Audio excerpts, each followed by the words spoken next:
I am doctor चांद Singh, assistant professor of history, DAV college Ambala city. प्रिय विद्यार्थियों, आज का जो हमारा टॉपिक है वो है decline of the Mughal empire, यानी मुगल साम्राज्य का पतन।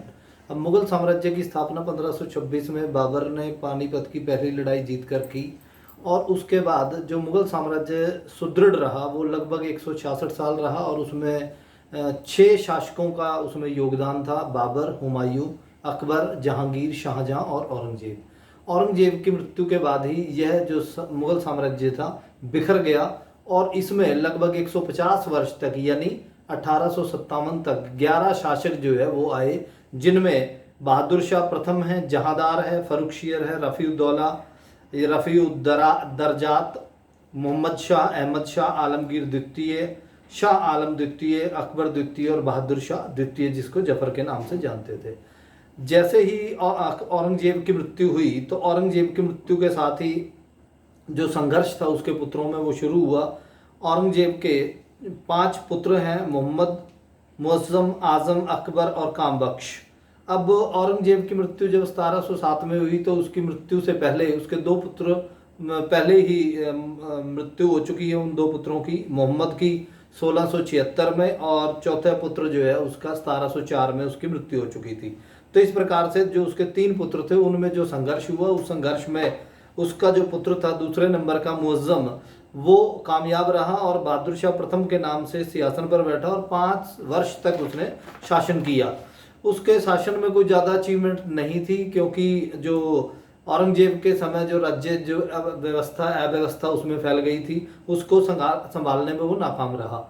एक तो उसकी जो आयु थी वो वृद्ध था, उसकी 63 वर्ष की आयु में वो सिंहासन पर बैठा है, और संभाल ना पाने की वजह से उसके लिए एक नाम जो है वो आया, जिसको कहा जाता था कि ऐसा बादशाह जो शाह बेखबर, यानी जिसे साम्राज्य की कोई खबर नहीं है, यानी उसको टैकल करने में कामयाब नहीं हुआ।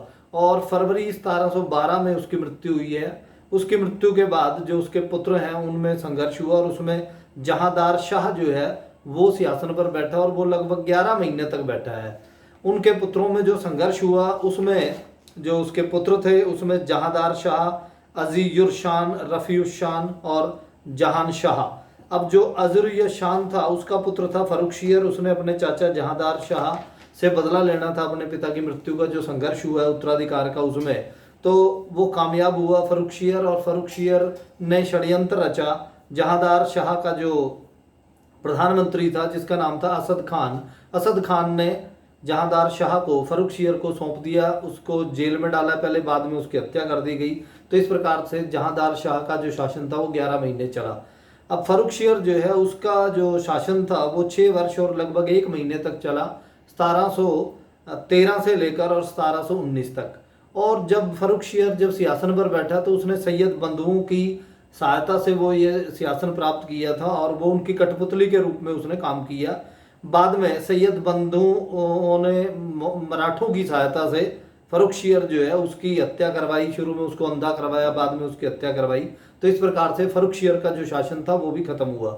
उसके बाद फर्रुखशियर के बाद रफ़ीउद्दरजात जो है वो सिंहासन पर बैठा, और वो भी केवल मात्र 4 महीने के लिए, और उसको टीबी थी यानी क्षय रोग था। उसकी मृत्यु जून में हुई और वो फरवरी के महीने में सिंहासन पर बैठा था।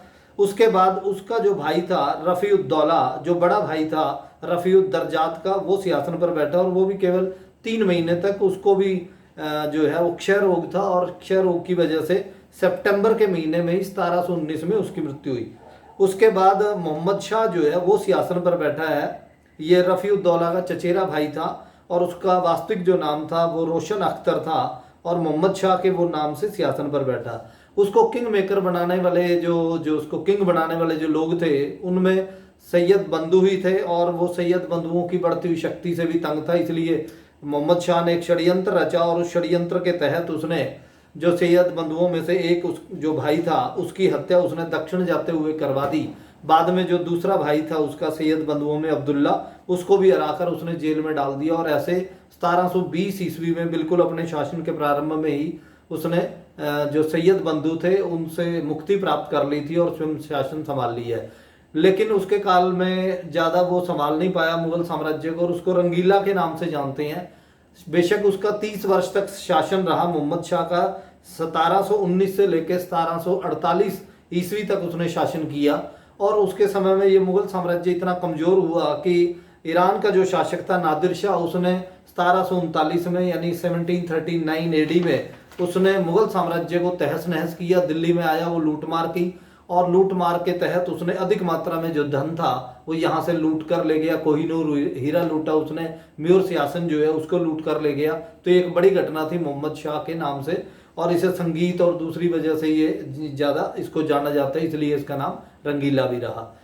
इसकी मृत्यु के बाद अहमद शाह जो है वो सियासन पर बैठा है 1748 में, और 1754 तक रहा। ये नाम इसका अहमद था वास्तविक, और ये अहमद शाह के नाम से बैठा है। मोहम्मद शाह का पुत्र था। जब ये सियासन पर बैठा तो इसकी आयु मात्र 21 वर्ष थी, जब उसका पिता भी इसको नहीं संभाल पाया। अब विदेशी आक्रमण जो थे वो बढ़ गए हैं, और उसमें अहमद शाह अब्दाली ने 2 बार आक्रमण किया इसके शासनकाल में, और इसके प्रधानमंत्री इमादुल मुल्क ने इसको मराठों की सहायता से बंदी बनाया, और बाद में इसकी हत्या जो थी की। और अहमद शाह के समय में ही मराठों का जो प्रभाव था वो दिल्ली तक बढ़ गया था। इसके बाद इसका उत्तराधिकारी जो आया अहमद शाह का, वो था आलमगीर द्वितीय। वो 5 वर्ष तक शासन किया आलमगीर द्वितीय ने, 1754 से लेकर 59 तक। इसका वास्तविक जो नाम था अजीजुद्दीन था। 55 वर्ष की आयु में सियासन पर बैठा था। इसके ज़्यादातर जो जीवन था वो उसका जेल में बीता था, और जैसे ही जब ये सियासन पर आया तो इसने ये मान लिया कि भोग विलास ही वास्तविक जीवन है, और उसकी वास्तविक शक्ति का जो उपभोग था वो प्रधानमंत्री इमाद मुल्क ने किया। इमाद मुल्क ने ही 29 नवंबर 1759 को एक षड्यंत्र के तहत जो है इसकी हत्या कर दी, और बाद में इसको हुमायूं के मकबरे में इसके साथ दफन किया गया। तो ये आलमगीर द्वितीय था। और यहाँ तक कि इसके शासन व्यवस्था के बारे में एक फारसी में कहावत थी कि शाह आलम अज दिल्ली ता पालम, यानी जो शासन था वो उसका दिल्ली से लेकर पालम तक था, जो पालम भी दिल्ली में ही है। तो ये जो सियासन पर बैठा है अब 59 में शाह आलम द्वितीय। अब 1759 से लेकर 1806 तक ये सियासन पर बैठा है। इसमें इतनी शक्ति नहीं थी ये दिल्ली आ जाए। इसका वास्तविक नाम था अली गौहर। जब ये अपने आप को इसने मुगल बादशाह घोषित किया तो ये बिहार में था, और ये बिहार में जब वहाँ ब्रिटिशर्स के साथ जब बंगाल के शासकों का विरोध था, या प्लासी की लड़ाई हुई, या बक्सर का जो युद्ध हुआ, तो बक्सर के युद्ध में शाह आलम द्वितीय जो है वो उनके साथ था। बंगाल के शासक और जो अवध का जो नवाब था उनके साथ था वो, और उनमें हार गया। बाद में जो 1765 की 1765 की जो इलाहाबाद की संधि थी उसमें मुगल शासक को अंग्रेजों ने एक तरीके से पेंशन भोगी जो है वो बना दिया है, और वास्तविक जो शक्ति थी अब अंग्रेजों पर चली गई है, अंग्रेजों के पास चली गई है। ये नाम मात्र का शासक था, और 47 वर्ष तक इसने शासन किया, यानी 1759 से लेकर 1806 ईस्वी तक।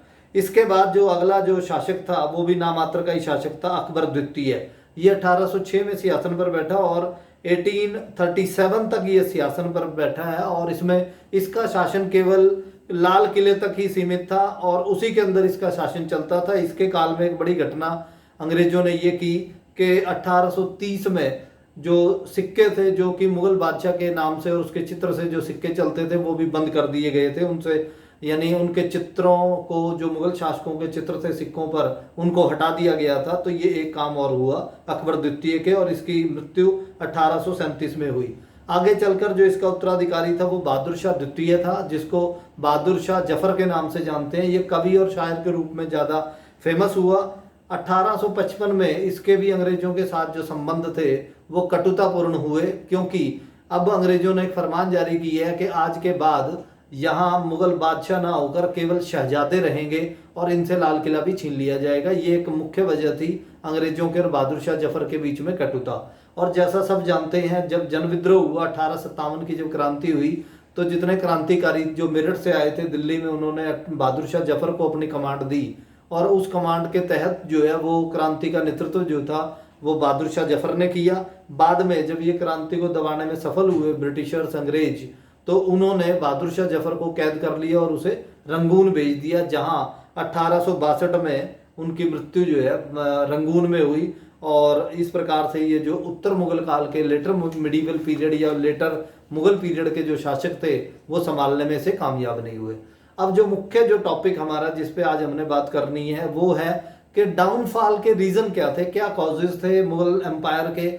इसमें दो प्रकार के इतिहासकार हैं, हिस्टोरियंस हैं हमारे पास, जो अलग अलग अपने व्याख्या इसमें रखते हैं। हम दोनों की बात रखेंगे, जैसे कि जदुनाथ सरकार जो है वो, और उसके साथ श्री राम शर्मा जो है वो ये मानते हैं, उनका कहना है औरंगजेब की हिंदू विरोधी धार्मिक नीति ही मुगल साम्राज्य के पतन का कारण था। और जो जदुनाथ सरकार हैं उन्होंने जो पुस्तक लिखी है वो history of Aurangzeb 5 volumes, fall of the Mughal empire. इनके अलावा श्री राम शर्मा जी की जो पुस्तक थी Mughal government and administration, the religious policy of Mughal emperors.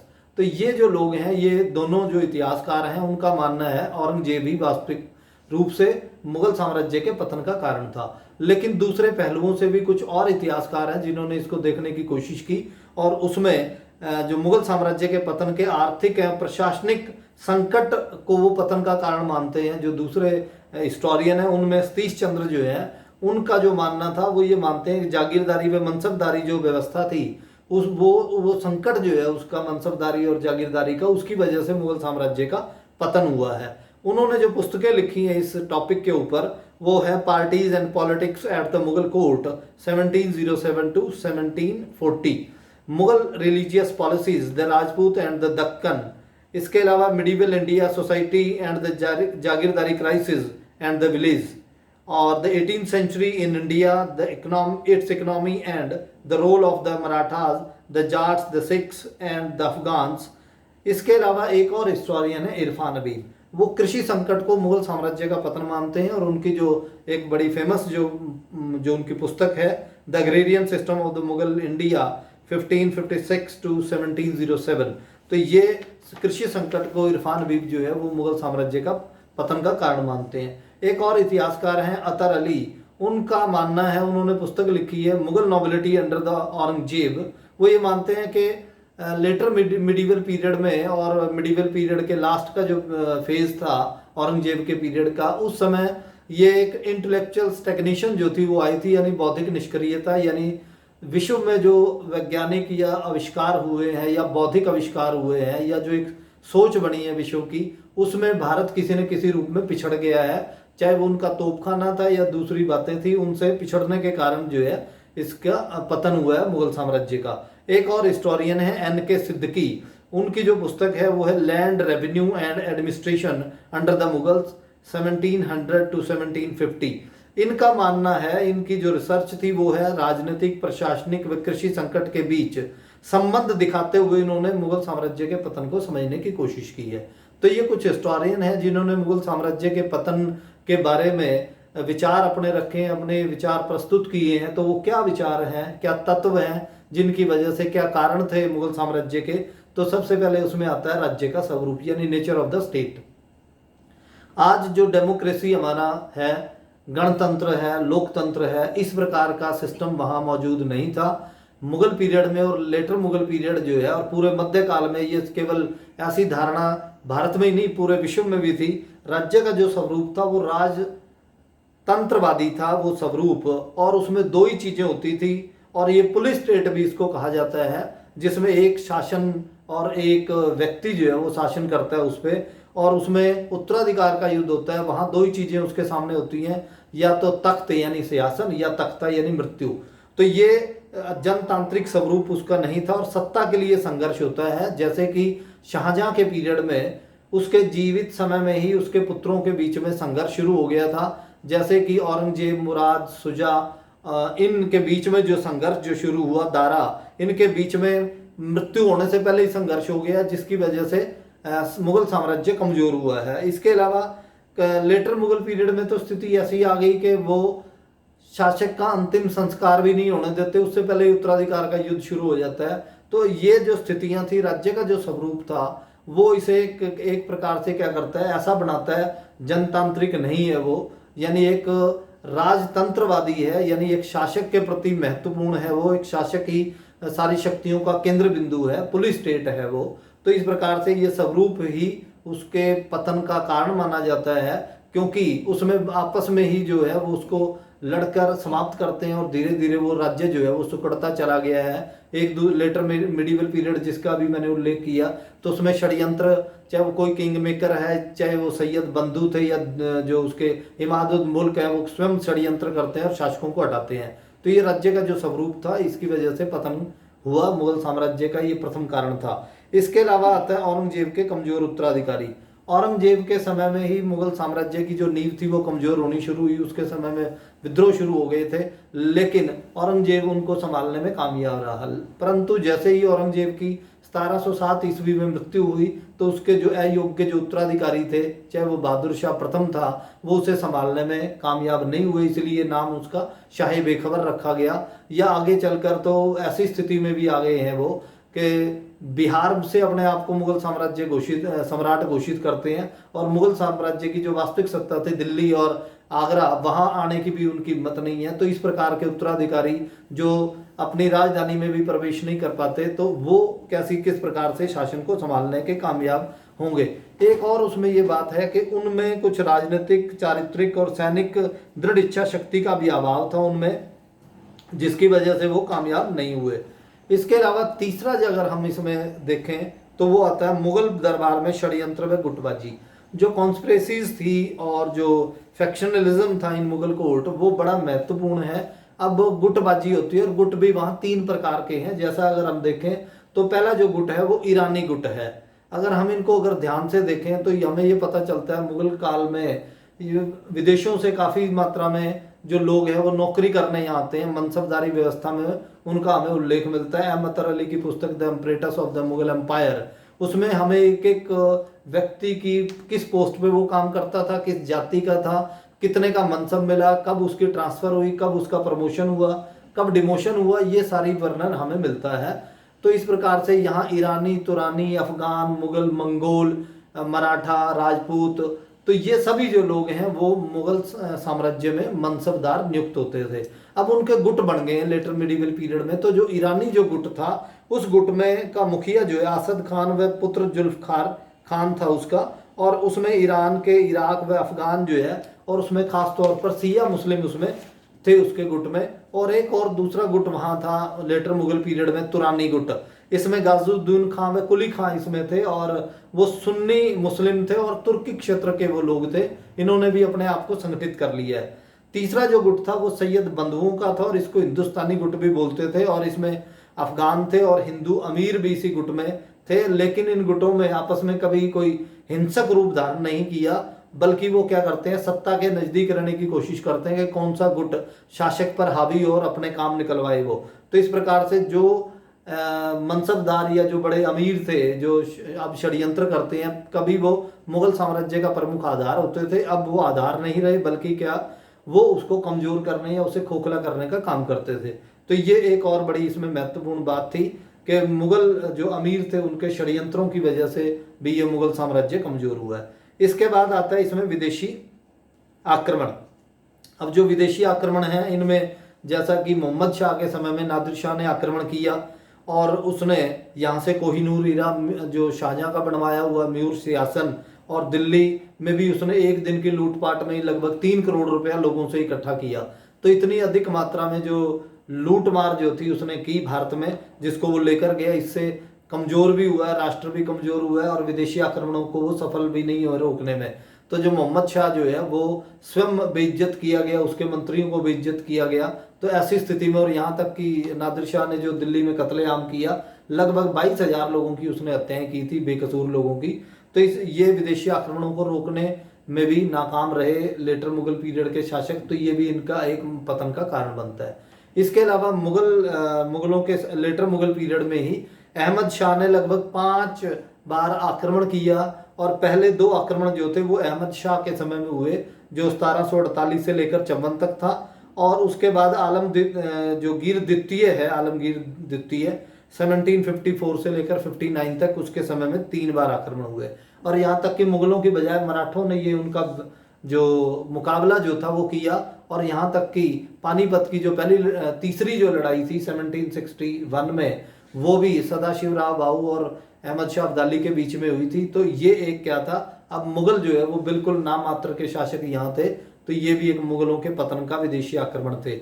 इसके अलावा मुगल कुलीन जो थे उनकी महत्वाकांक्षा थी, जो एम्बिशियस जो एटीट्यूड था मुगल नोबल्स का, वो भी उनके एक डिक्लाइन का कारण बना है। जैसे मुगल सम्राट ने हैदराबाद, अवध, बंगाल, गुजरात, मालवा, बुंदेलखंड, पंजाब में जिन जिन लोगों को उन्होंने सूबेदार नियुक्त किया, तो जैसे ही शासक कमजोर होता है तो वो अपने आप को स्वतंत्र कर देते हैं और स्वतंत्रता पूर्वक व्यवहार करते हैं, और इस प्रकार से ऐसी स्थिति बनती है कि केंद्र में शासक तो कमजोर है और उसके जो सूबेदार थे कभी जो वो ज्यादा शक्तिशाली हैं।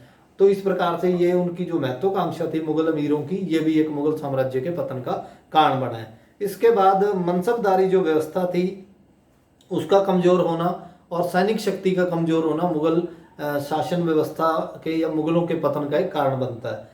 इसमें अगर हम बात करें तो मुगल मनसबदारी व्यवस्था की ये आरंभ में एक आधार थी। अकबर के पीरियड में इसे शुरू किया गया था। मनसब एक अरबी भाषा का शब्द है जिसका मतलब था एक पदाधिकारी या पद। अब वो जो पदाधिकारी थे उनको जो पद दिए जाते थे वो योग्यता के आधार पर थे, और ये एक ऐसी व्यवस्था थी जिसमें किसी भी व्यक्ति से सैनिक और असैनिक दोनों प्रकार के काम जो है वो लिए जा सकते थे, और इसमें एक किसी भी मुखिया को या अपनी सैनिक शक्ति दिखाने का या जो मनसबदार था अपनी योग्यता प्रदर्शन करने का उसे पूरी छूट थी, और उसमें वो कामयाब भी होते थे और इससे उनकी प्रमोशन भी होती थी। तो इस प्रकार से जो मनसबदारी थी वो मुगल व्यवस्था का एक आधार थी, और उसमें उनकी योग्यताओं को देखते हुए ही वो मुगल साम्राज्य को मजबूत करने में कामयाब हुए, और अकबर और जहांगीर, शाहजहां और औरंगजेब जो है वो अच्छे जो सेनापति थे उनका वो उपयोग कर सके और मुगल साम्राज्य का विस्तार करने में वो सफल हुए। इसके बाद जो है मनसबदारी व्यवस्था कमजोर होने का एक और कारण ये रहा कि जो मनसबदार थे, अब जो मनसबदार की जो खुद के जो सैनिक हैं वो मनसबदार के प्रति फेथफुल हैं ना कि शासक के, क्योंकि इस मनसबदारी व्यवस्था में एक और खासियत ये होती थी कि जो सैनिक हैं मनसबदार के अधीन उसकी सैलरी मनसबदार देगा, और मुगल शासक मनसबदार को वो धन देता था इकट्ठा। जो मनसबदार की सैलरी, मनसबदारों के अधीन सैनिक और उनके घोड़ों का जो खर्च था वो मनसबदार की ही सैलरी मानी जाती थी, वो उसे इकट्ठा धन दिया जाता था। मनसबदारी अपने सैनिकों को वो वेतन देता था। तो इस प्रकार अब जो सैनिक थे वो शासक से ना जुड़कर वो किससे जुड़े होते थे, मनसबदारों से।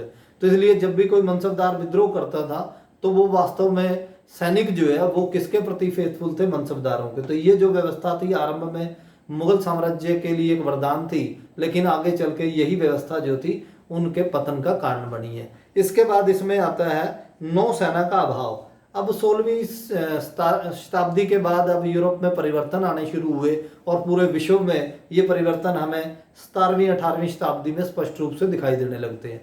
इनमें तोपखाने का आविष्कार, इसके अलावा नौसेना में बारूद का इस्तेमाल, या इसके अलावा कंपास का आविष्कार, छोटी नावों का या बड़े जहाजी जंगी बेड़ों का इस्तेमाल जो था वो शुरू हो गया।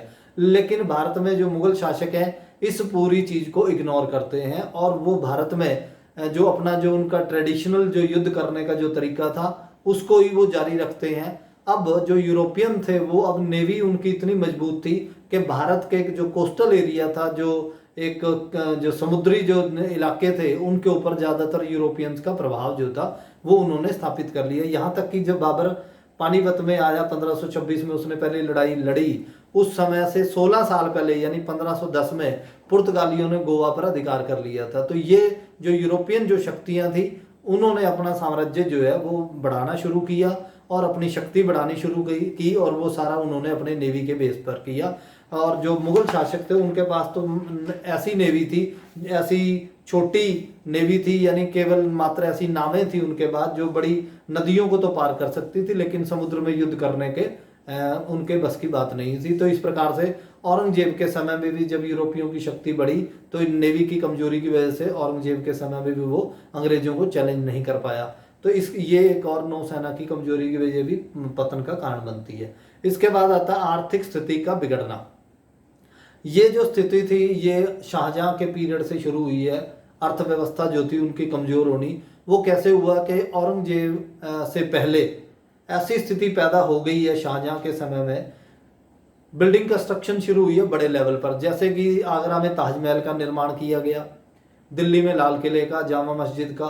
तो ज़्यादातर जो धन था वो इमारतों पर और दूसरे युद्ध अभियानों पर उस पर खर्च किया गया, जिससे कि अब अर्थव्यवस्था धीरे धीरे जो है वो उसका अपने पैर जो है उसके खिसकने लग गए हैं। और औरंगजेब के लगातार युद्धों में झोंकना साम्राज्य को, ये भी एक क्या था, एक आर्थिक पतन का कारण बना था आगे चल के। और इसमें जो इसका एक सही वास्तव में जो उदाहरण है वो जदुनाथ सरकार देते हैं। जदुनाथ सरकार लिखते हैं कि आलमगीर द्वितीय के समय में, यानी 1754 से लेके 59 के बीच में है ये बात। और वो लिखते हैं स्थिति के बारे में, 3 दिन तक शाही रसोई में आग तक नहीं जली और एक दिन ऐसा आ गया जब शाही घराने के सदस्यों के लिए भूखा रहना कठिन हो गया। महिलाओं की हालत बहुत अधिक खराब हो गई। इस अवस्था में वे इतनी अधिक व्याकुल हो गई कि पर्दे का ध्यान रखे बिना वे लाल किले से निकलकर शहर की ओर भाग खड़ी हुई। तो ये स्थिति बता रहा है जदुनाथ सरकार ने कि ऐसी स्थिति आ पहुंची है। वो मुगल साम्राज्य अकबर के समय में जो अपने मनसबदारों को विश्व में सबसे ज़्यादा वेतन देने वाला राज्य था, अब उसकी स्थिति ये है कि उसके परिवार की स्त्रियां भूखी रहें। तो इससे एक अंदाज़ा लगाया जा सकता है जो जदुनाथ सरकार ने दिया है कि किस प्रकार से उनकी हालत जो थी खराब हो चुकी है। ये एक उदाहरण ही काफ़ी है आर्थिक स्थिति को देखने के लिए। तो ये आर्थिक संतुलन उनका बिगड़ा, ये पतन का मुख्य कारण था।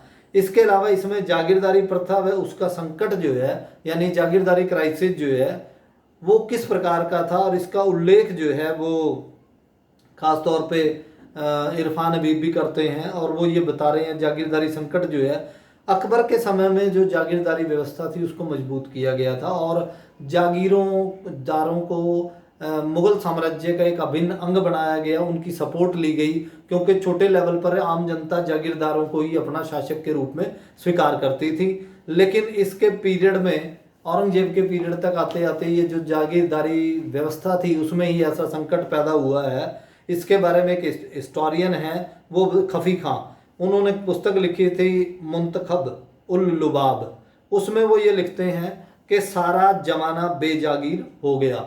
और वो औरंगजेब का बार बार उदाहरण देते हैं खफी खां, और वो लिखते हैं कि औरंगजेब स्वयं ये कहता है कि एक अनार 100 बीमार, यानी जागीर एक है, उसको मांगने वाले जो है वो 100 हैं या उससे भी ज़्यादा हैं। अब इनके समय में ये हुआ कि जागीरदार तो नियुक्त कर दिया जाता है लेकिन उसको जागीर अलॉट नहीं की जाती। तो ऐसी स्थिति में कई जागीरदार जो नाम के जागीरदार थे उनको जागीर अलॉट भी नहीं हुई और उनकी मृत्यु भी हो चुकी है। औरंगजेब के पीरियड का एक और ऐसा ही उदाहरण आता है कि एक बच्चे को औरंगजेब के दरबार में पेश करते हैं और ये कहा जाता है कि इसको जागीर दे दो। तो औरंगजेब ने कहा ये क्या मजाक है, इसकी सिफारिश क्यों कर रहे हैं। तो ये कहा गया कि जब तक ये युवावस्था में आएगा तब इसका नंबर आ जाएगा, यानी इसका मतलब ये है कि जागीरदार तो बना दिया उसे लेकिन जागीर उसे अलॉट नहीं की गई। तो ये जागीरदारी संकट जो है, इसमें एक चीज और सामने आती है खुलकर, वो ये थी कि ये मनसबदार भी गुटों में बटे हुए हैं। अब लेटर मुगल पीरियड में 8000 अगर मनसबदार हैं, उनमें केवल मात्र 445 ऐसे मनसबदार हैं जो टोटल आय जो होती है मुगल शासन की उसका 61% उनके पास है। और जो बाकी बच गए हैं 7505 मनसबदार, उनके पास केवल मात्र 39% है। तो इस प्रकार से जागीरदारी संकट अगर हम देखें, मनसबदारों की स्थिति को भी अगर हम देखें, जैसे कि 10 का जो मनसबदार है अकबर के समय में, उसके पास 20 से 22 घोड़े होते थे, 10 के मनसबदार जिसके पास पद था, और सवार उसके पास होते थे 20 से 22। अब ये औरंगजेब के पीरियड तक आते आते 10 का मनसबदार पद जिसके पास था उसके पास केवल मात्र 5 सवार होते हैं, यानी 5 घुड़सवार होते हैं।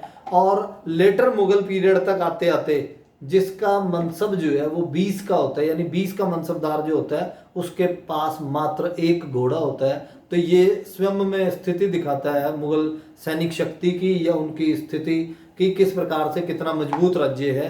तो ये एक जो संतुलन था जागीरदारी व्यवस्था का वो भी इसमें खत्म हुआ, क्योंकि इनको मनसबदारों को ही जागीर अलॉट की जाती थी और उन जो जागीर अलॉट की जाती थी उनको, वो थी उनके वेतन के बदले में उसकी जागीर से वसूली करना। अब उसमें ऐसी स्थिति आ गई है लेटर मुगल पीरियड में कि 12 महीने के वेतन की बजाय मुगल मनसबदारों को केवल 3 महीने का वेतन मिलता था और उसमें गुजारा उन्हें करना पड़ता था। यानी उनको लगभग जो है वो एक चौथाई जो हिस्सा है वो केवल मात्र सैलरी के रूप में मिलता था, जिससे कि वो केवल मात्र अपना गुजारा कर सकते थे, ना कि सैनिकों का भरण पोषण या सैनिकों की भर्ती करें वो।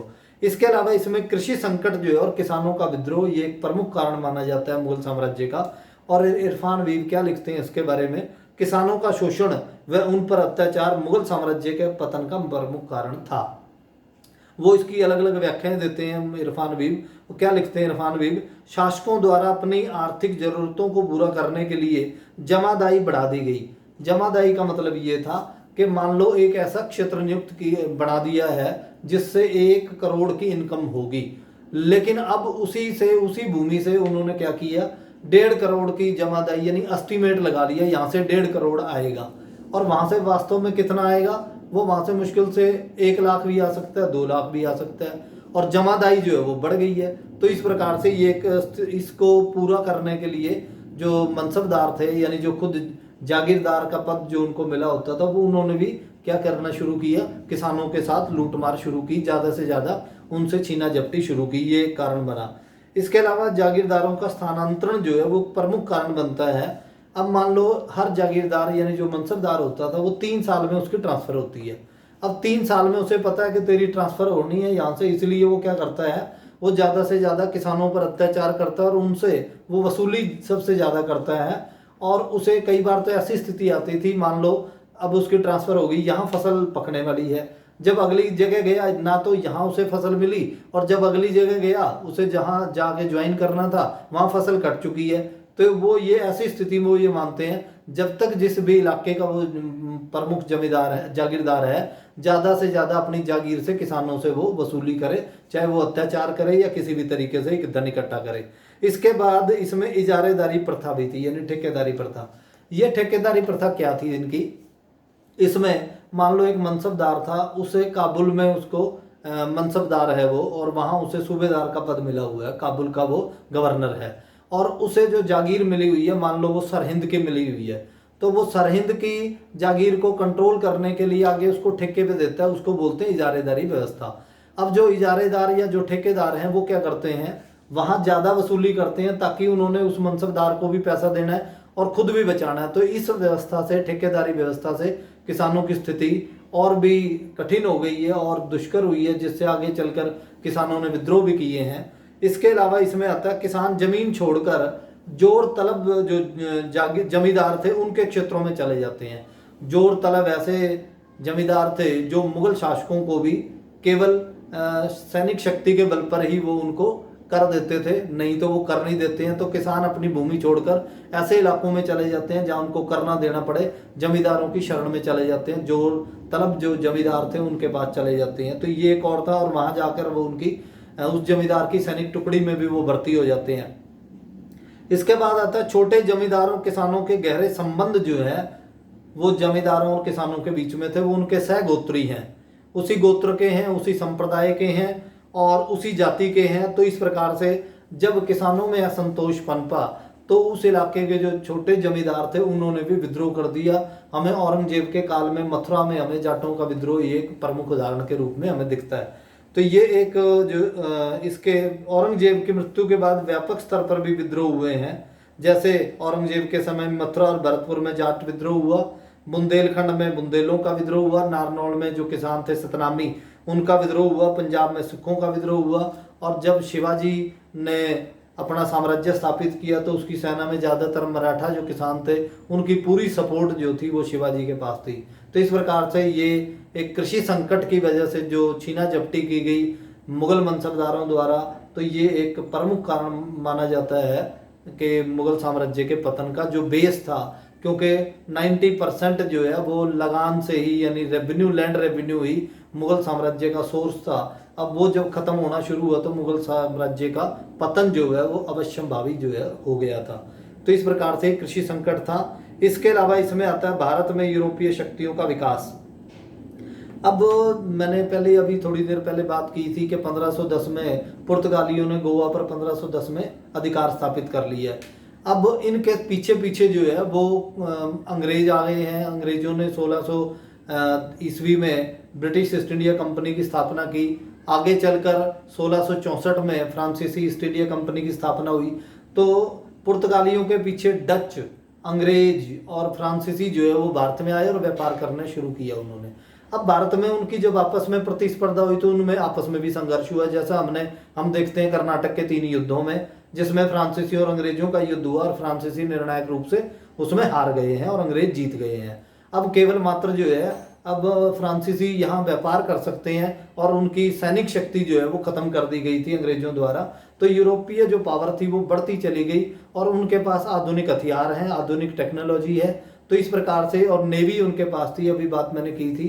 तो इनकी वजह से जो है वो यूरोपीय शक्तियों का विकास हुआ और धीरे धीरे भारत की राजनीति में भी वो प्रवेश कर गए हैं। चाहे उन्होंने षड्यंत्र रच के किया प्लासी की लड़ाई, आगे चल के बक्सर की लड़ाई, उसमें तोपखाने का इस्तेमाल, आधुनिक हथियारों का इस्तेमाल जो था उन्होंने करके नई जो युद्ध टेक्निक थी उससे वो हराने में कामयाब हुए मुगल अमीरों को, मुगल मनसबदारों को, मुगल सूबेदारों को। तो इस प्रकार से ये यूरोपीय शक्तियों का प्रभाव जो था वो बढ़ गया। जैसा कि बक्सर की लड़ाई के बाद जो इलाहाबाद की जो संधि हुई थी उसमें मुगल शासक जो वो पेंशन भोगी बन गया था।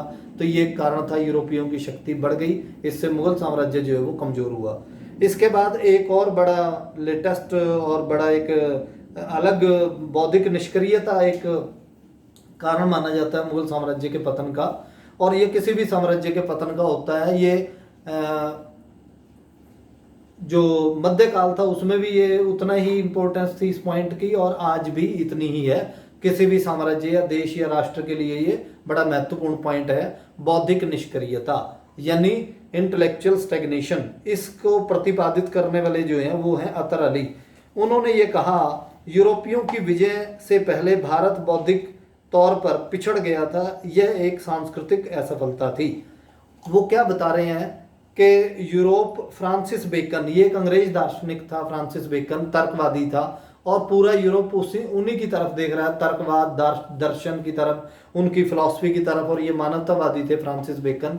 तो क्या बता रहे हैं ये अतर अली इसके बारे में, कहते हैं यूरोप में यानी England, France, Italy, Germany, Spain, पुर्तगाल, इनके बारे में वो लिखते हैं। यूरोप फ्रांसिस बेकन के नेतृत्व में आधुनिकता की अंगड़ाइयां ले रहा था। उसी समय अकबर व जहांगीर के समय शेख अहमद सरिंदी जैसे प्रतिष्ठित विद्वान गणित, विज्ञान व दर्शन की शिक्षा के विरुद्ध प्रचार कर रहे थे।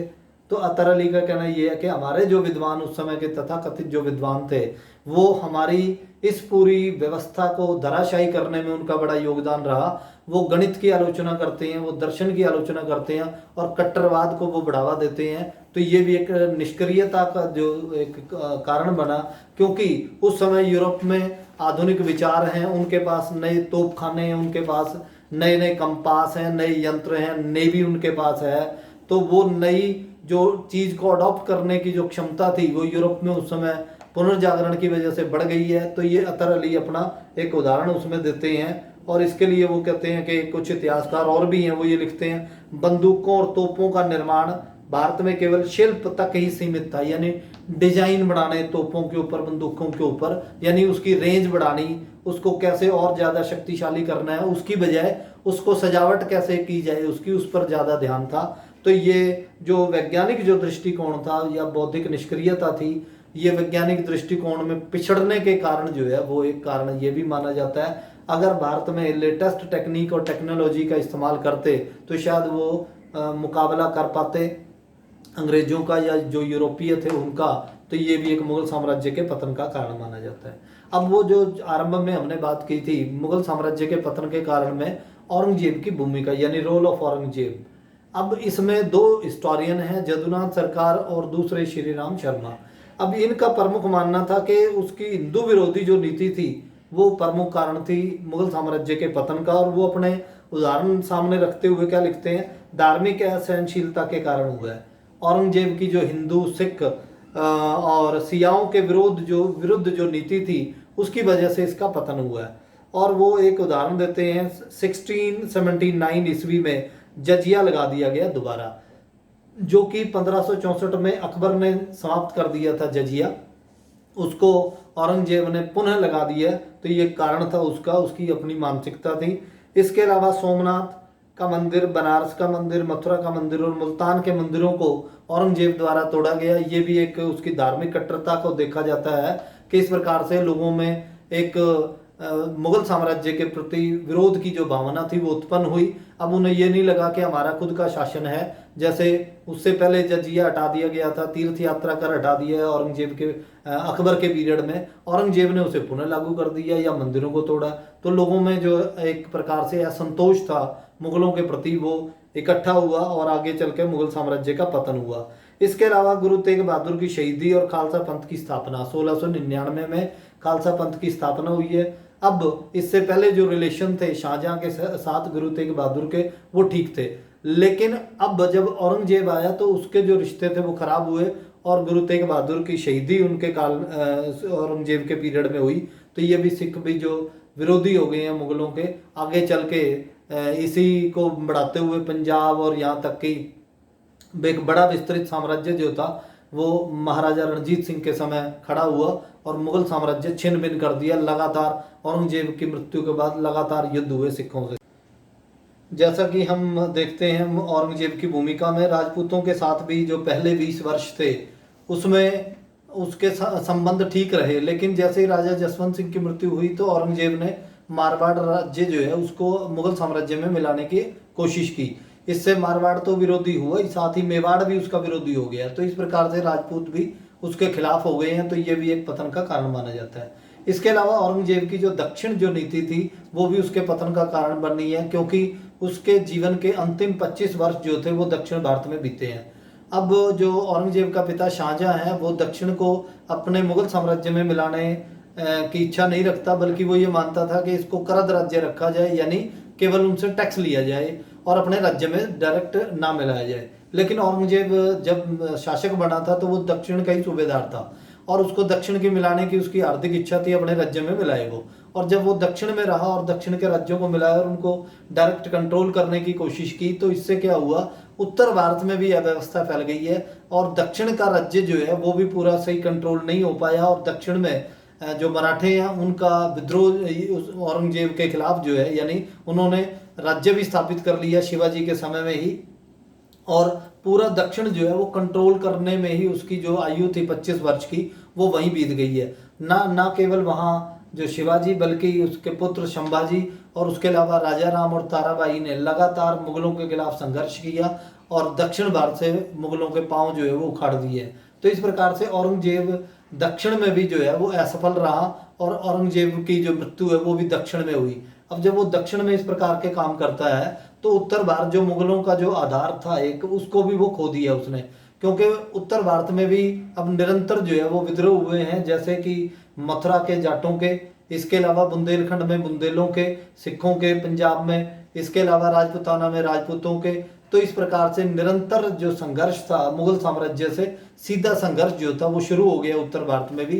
तो इस प्रकार से जो औरंगजेब की जो इच्छा थी दक्षिण को अपने राज्य में मिलाने की, तो वो उत्तर भी उसके पास नहीं रहा। औरंगजेब जैसे तैसे इस राज्य को चलाता है, लेकिन जैसे उसकी मृत्यु होती है तो वो ना दक्षिण रहा उसके पास उसके उत्तराधिकारियों के, और ना ही उत्तर भारत उनके अधिकार में रहा।